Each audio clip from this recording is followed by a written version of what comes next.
دا مسله ډیره لازمي ده. د دې نه 100% خلک ناخبره دي. که 1% پکې خبر وي هم د قصد نه دا کار کوي.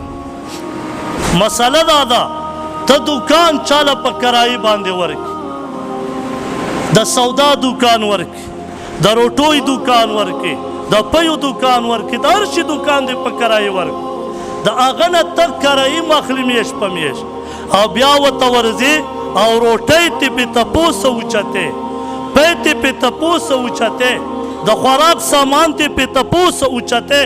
دا ستا دپاره داسې سور حرام دي لکه څنګه چې خنزیر خوړل حرام دي. مسلمانه ودی ویښ شه، ته څه وې چې ما دا خوراک خېټې ته واچو، تا ته دوکاندار کرایي درکوي، ستا سټام لیکلی شوی په کرایه باندې دی.